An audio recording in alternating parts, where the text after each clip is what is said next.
FIFA world cup 2026 का champion बना Spain.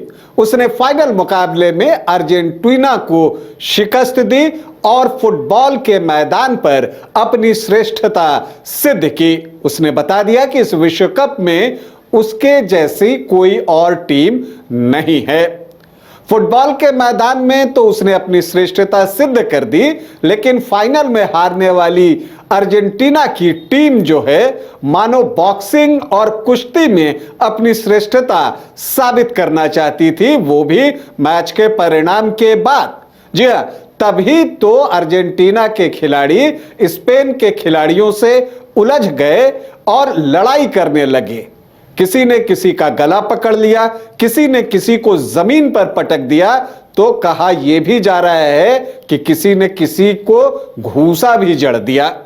क्यों हुई ये लड़ाई फाइनल मुकाबले के बाद आज आपको बताऊंगा, लेकिन पहले बता दूं कि आप देख रहे हैं न्यूज बाइस्कोप और मैं हूं राकेश रंजन।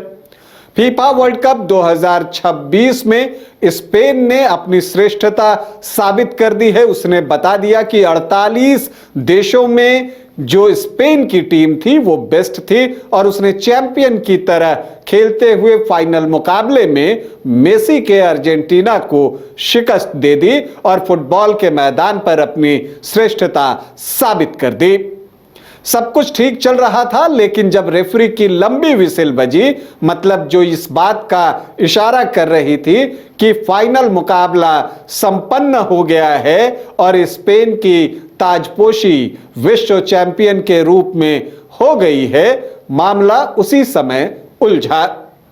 जो स्पेन के कप्तान हैं रॉड्री, बहुत स्वाभाविक रूप से जब लंबी विसिल बजी और स्पेन चैंपियन हुआ तो वो दौड़ते हुए अपने खिलाड़ियों के साथ जश्न मनाने के लिए निकले, लेकिन तभी रास्ते में उनकी मुलाकात हो गई नाहुएल मोलिना से, जो कि अर्जेंटीना के खिलाड़ी हैं, और कहा यह जा रहा है कि मोलिना ने वहां पर रॉड्री को जो है उन पर हाथ उठाया और कुछ लोग ये भी कहते हैं कि उन्होंने उनके पेट में घूसा भी जड़ दिया। तो स्थिति यहां से खराब होनी शुरू हुई। अर्जेंटीना अपनी हार पचा नहीं पा रहा था। इनफैक्ट उसके कुछ खिलाड़ी जो है वो हार पचा नहीं पा रहे थे।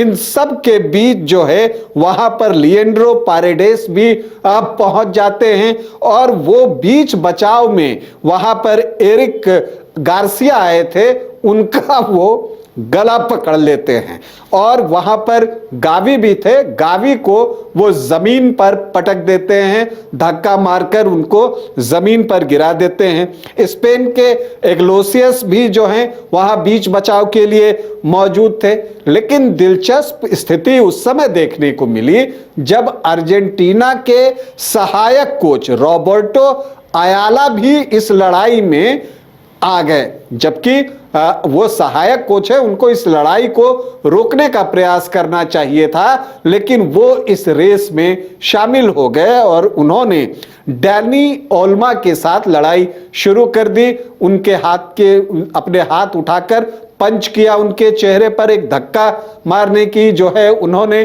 कोशिश की, तो स्थिति बिगड़ते चली गई। बाद में मोलिना ने रॉड्री को घेर लिया था। रॉड्री हैं, उनकी निकोलस ओटमेंडी के साथ भी झड़प हो गई। वो हालांकि वाक युद्ध था, वो दोनों एक दूसरे को कुछ कह रहे हों ऐसा लगता है।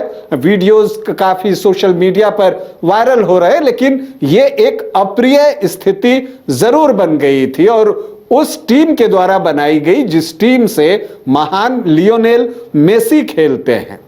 और देखिए, मेसी इन झगड़ों में नहीं थे, ये कुछ खिलाड़ी थे जिन्होंने कि इस बेहतरीन खेल का माहौल जो है वो खराब किया। बाद में जो टीम के कोच हैं स्कोलनी, वो आते हैं, वो बीच बचाव करते हैं और मामला शांत होता है। लेकिन अब खबर ये है कि फीफा जो है इस पर जांच करेगा और वो देखेगा कि कहां से किससे क्या गलती हुई है और फिर उस पर कार्रवाई भी की जा सकती है और ये किया भी जाना चाहिए, क्योंकि अगर आप देखें तो इस तरह की अप्रिय स्थिति अगर देखने को मिले तो इसको खेल भावना के अनुरूप नहीं कहा जा सकता। खेल का मैदान है, कोई टीम जीतती है, कोई हारती है, तो हारने वाली टीम को भी उस हार को पचाने आना चाहिए कि ठीक है हम हार गए, कोई दिन आपका अच्छा होता है, कोई दिन आपका खराब होता है, लेकिन इसका अर्थ ये नहीं है कि आप हार गए हैं तो सामने वाली टीम के साथ आप लड़ाई झगड़ा कीजिए। और जीतने वाली टीम को भी समझना चाहिए कि उनको भी हम्बल होना चाहिए, पोलाइट होना चाहिए। आपने जीत हासिल की, बेहतर खेलकर जीत हासिल की, तो इन चीज़ों को समझने की ज़रूरत है। और इतने बड़े टूर्नामेंट में फीफा वर्ल्ड कप 2026 जैसा टूर्नामेंट हो और दुनिया की टॉप 2 टीम अर्जेंटीना और स्पेन, वो उनके बीच मुकाबला और उनके खिलाड़ी मैच के परिणाम के बाद इस तरह झगड़े, ये कहीं से शोभा नहीं देता। बहुत सारे जो नवयुवक हैं और जो किशोर वय के बच्चे हैं जो कि इनके जैसा बनना चाहते हैं, कोई मेसी बनना चाहता है तो कोई जो है लामिन यमाल बनना चाहता है, वो इन चीज़ों को देखकर क्या सीखेंगे? लेकिन वो सीख सकते हैं। लामिन यमाल जो है मैच के बाद गए, वो इस झगड़े में कहीं नहीं थे। लियोनेल मेसी इस झगड़े में कहीं नहीं थे। मैच के बाद लामिन यमाल जो वहाँ दुख के सागर में डूबे हुए थे, लियोनेल मेसी उनकी तरफ गए और फिर मेसी भी उनके सामने खड़े होते हैं और फिर दोनों एक टाइट हग करते हैं, गले मिलते हैं। तो ये बताता है कि यही असली फुटबॉल है, यही असली खेल है। अभी के लिए इतना ही, इजाजत दें, नमस्कार। घर रहने का मकान भर नहीं, ये खुशियों की तिजोरी है। दरवाजे पर दस्तक देता पड़ोस, खिड़कियों से उमड़ आता आसमां, तारों में उलझी ऐसी ना जाने कितनी दास्तां। कहती हैं चले डायमंड सिटी, एक सफर हम सफर के साथ अपने घर तक। Diamond city, life long bonding, 500 से ज्यादा खुशहाल डायमंड परिवार। जल्दी करें, सिर्फ 200 फ्लैट बाकी। आज ही बुक करें अपना आशियाना।